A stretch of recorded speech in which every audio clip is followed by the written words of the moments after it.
Вот как вот не будет страшно после таких звуков?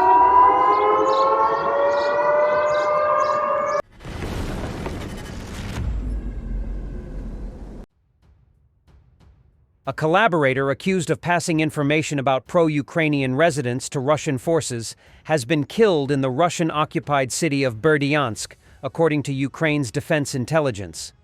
The individual was identified as Mikhailo Pavlovich Hritsai, who previously headed the local branch of the Socialist Ukraine Party before Russia's invasion.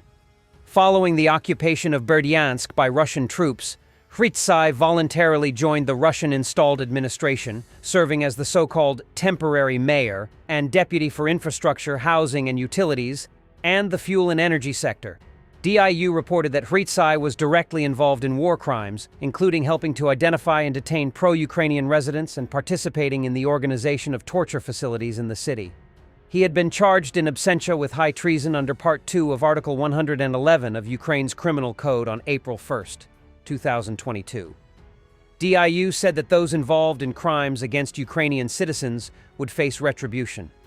Ukrainian intelligence previously reported the killing of Yevhen Yuryovich Bogdanov, described as the deputy head of the Berdyansk occupation administration. Bogdanov was reportedly responsible for financial oversight and constructing fortifications in Russian-held areas of the Zaporizhzhia region. According to Ukrainian authorities, he arrived in Berdyansk shortly after its occupation in 2022 and was appointed to the administration by Russian security services. Unconfirmed reports from Russia's Orenburg region. Local channels claim Ukrainian sabotage units may have crossed in from Kazakhstan. Drones were allegedly spotted near Russian strategic missile forces bases. Waiting for more info. Ukraine's strategy for drone attacks on Russian strategic targets has evolved into a sustained asymmetric campaign aimed at stretching Russian air defenses and striking deep behind enemy lines. Using long-range drones, often domestically produced and cost-effective, Ukraine targets oil refineries, radar stations, airfields, and logistics hubs, aiming to disrupt Russia's war machine far from the front. These attacks serve both tactical and psychological purposes, forcing Russia to divert resources to homeland defense while signaling Ukraine's growing technological capabilities. The strikes are often timed to coincide with battlefield operations or Russian missile launches, creating layered pressure. In recent months, Ukraine has also begun coordinating drone swarms with satellite intelligence and electronic warfare to bypass Russian jamming and pinpoint high-value targets with greater precision. 3 years into the full-scale invasion of Ukraine, a prominent Russian war blogger laments that the Russian people still don't understand what the war is about. He urges the Russian leadership to inspire the people, as with sufficient inspiration, they will go to Poland. Roman Alekhine writes, "We do not have a description of victory. In the Second World War, we fought to the death until a clear victory, in which we clearly intended to drive a bullet into the forehead of the rotten fascist scum, to knock together a strong coffin for the offspring of mankind. Then there was no, what if we come to an agreement? Everything is simple, a bullet in the forehead and into a strong coffin. Now it is not simple. Now it is unclear what will be considered a victory. And therefore, inspiring people to act without a goal is dangerous. Because an inspired person is difficult to control, and he can find a goal for himself. And if you inspire him with this song, it is all in the words. And how to stop the inspired Russian people. No way. They will go to Poland. But changes will also be required within the country. It is difficult to manage an inspired people. That is why we do not hear "Get up, huge country." The saddest thing is that if everything goes towards the Third World War in 2030, then we may well repeat the fate of Iran, which also dragged its feet on many decisions.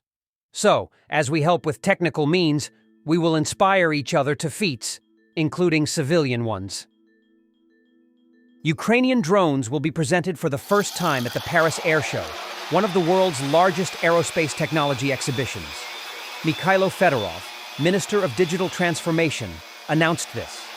At the event, Ukrainian company Island Systems will demonstrate 2 drone models, one designed for detecting explosive objects and another for monitoring agricultural land. Based on a promotional video, the explosive detection model is the ST-1 quadcopter, intended for surveying mined areas. The drone is operated remotely from a safe distance. The ST-1 is equipped with specialized sensors and an onboard microcomputer that processes data and transmits it to explosive ordnance disposal teams in real time. According to the developer's information provided for Militarny, the ST-1 can scan 1 hectare of mined land in 4 hours, 4 times faster than manual inspection. The sensor system can detect a wide range of mines, including those with low metal content. Important technologies for humanitarian demining. I am proud of Ukrainian manufacturers, Fedorov said.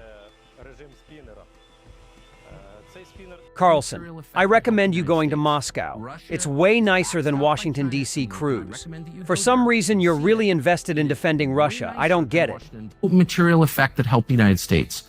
Russia is backstopped by China, and I recommend that you go there and see it. It is way nicer than Washington, D.C. Way nicer. I don't understand. For some reason, you are really invested in defending Russia, and I don't get that. I'm not attacking you with that. I'm genuinely, I don't get why you're so passionate about defending Russia. Ukraine has brought home a group of soldiers released from Russian captivity. President Volodymyr Zelensky announced on June 19th, marking yet another in a recent series of exchanges with Moscow. These are soldiers of the armed forces, the National Guard, and the State Border Guard Service. Most of them have been in captivity since 2022, Zelensky said, without revealing their numbers. The exchange follows 4 similar swaps carried out last week in accordance with Ukraine-Russia agreements reached at peace talks in Istanbul on June 2nd. As in the other recent cases, the latest swap focused on severely ill and wounded prisoners of war, Ukraine's coordination headquarters for the treatment of POWs said. Russia's defense ministry also announced a prisoner exchange with the Ukrainian side without specifying the number of soldiers involved. Every defender released today has serious medical diagnoses and illnesses resulting from their injuries and captivity, the coordination headquarters said. A significant part of the released captives defended Mariupol during the Russian siege in 2022, while others fought elsewhere in the Donetsk, Luhansk, Kherson, Kharkiv, Sumy, Chernihiv, Zaporizhzhia, and Kiev oblasts. All of them are privates or non-commissioned officers. The oldest of the released captives was 63 years old, Ombudsman Dmytro Lubinets said, adding that another, a 45-year-old service member, was released on his birthday. The Istanbul deal was reached during the second round of direct talks between the Ukrainian and Russian delegations in Istanbul at the beginning of the month. While no political breakthrough was achieved, both sides agreed to a phased exchange of prisoners and the repatriation of fallen soldiers' bodies. As part of that agreement, Russia pledged to return the bodies of up to 6,000 Ukrainian service members and citizens. Moscow has handed over 6,057 bodies to Ukraine in several stages over the past few days.